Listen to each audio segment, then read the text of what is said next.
పిఠాపురం అభివృద్ధి మిగతావన్నిటిని మాట్లాడుకోబోయే ముందు ఒకసారి ఏ పరిస్థితిలో ఉన్నాం మనం ఇక్కడ. ఈ వైసీపీ ఫ్యాన్ కి సౌండ్ ఎక్కువ, గాలి తక్కువ.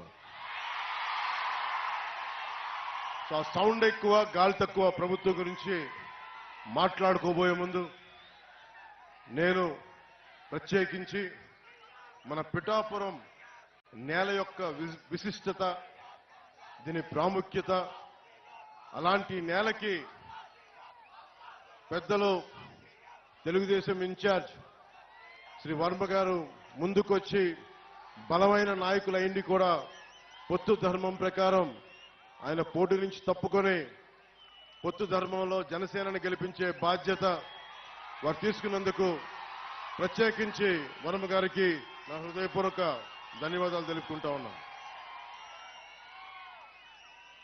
అలాగే బీజేపీ నాయకులు ఇన్ఛార్జ్ శ్రీ బుర్రా కృష్ణరాజు గారికి కూడా ప్రత్యేకించి నా హృదయపూర్వక ధన్యవాదాలు, నమస్కారం.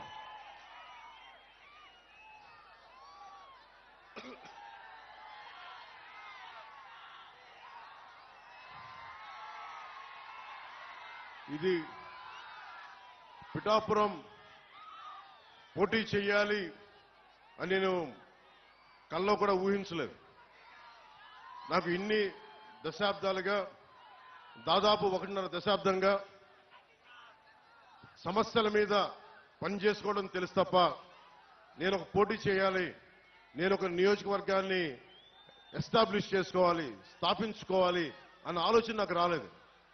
ఎప్పుడైనా సరే ప్రజలు ఎక్కడ ఉన్నా సరే, అది ఆదిలాబాద్ తాండాల్లో ఉన్నా, నల్గొండ ఫ్లోరోసిస్ వ్యాధులున్నా తెలంగాణలో, అలాగే ఉత్తరాంచల్లో గంగా ప్రవాహానికి అడ్డొచ్చే మనకి విద్యుత్ కేంద్రం ప్రాజెక్టుల గురించి, వాటి గురించి అయినా సరే, ఆంధ్రప్రదేశ్లో ఏ మూల సమస్య వచ్చినా, ఒక ఉద్దానం సమస్య కానీ, ఎలాంటి సమస్య వచ్చినా, క్యాపిటల్ సమస్య కానీ, మన ఉప్పాడ తీర ప్రాంతం సమస్య కానీ, సముద్ర కోతకు గురై ఉప్పాడ తీర ప్రాంతపు సమస్య కానీ, ఏదైనా సరే నేను సమస్యని నాది అనుకున్నాను తప్ప ఇది నా నియోజకవర్గం అనుకోలేదు.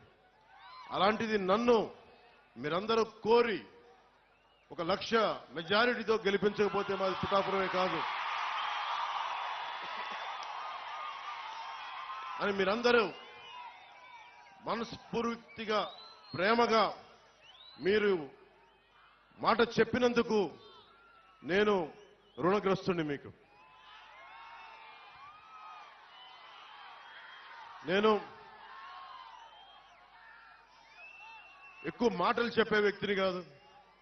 ఒక మాట చెప్పానంటే ప్రాణం పోవాలి కానీ మాట వెనక్కి తీసుకోను.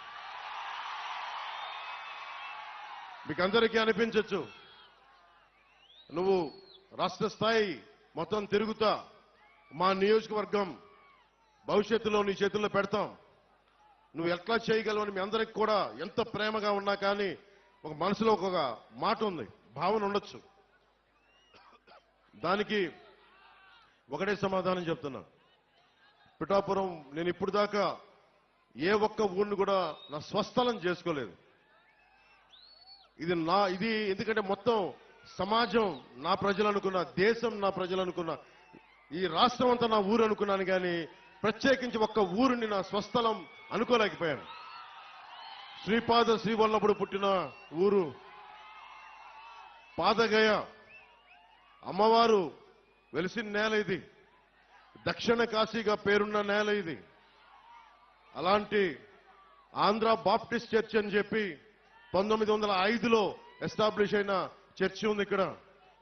బంగారు పాపమ్మ దర్గా ఉన్నది. ఇవన్నీ అన్ని మతాల కలయిక, చాలా విశిష్టత ఉంది నేలకి. అలాంటి నేలకి శ్రీపాద శ్రీవల్లభుడు నా గురువు. నేను దత్తాత్రేయ గురు పరంపరలో నుంచి వచ్చాను. సినిమాలు కానీ, రాజకీయాలు కానీ నాకు ఏ కోసాన నాకు ఆసక్తి ఉన్నది కాదు.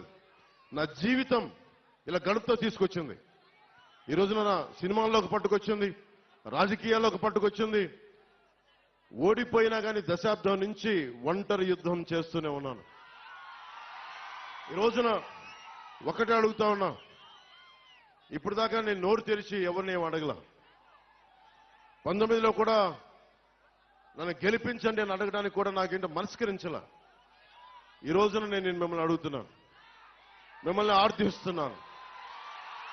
2 చేతులు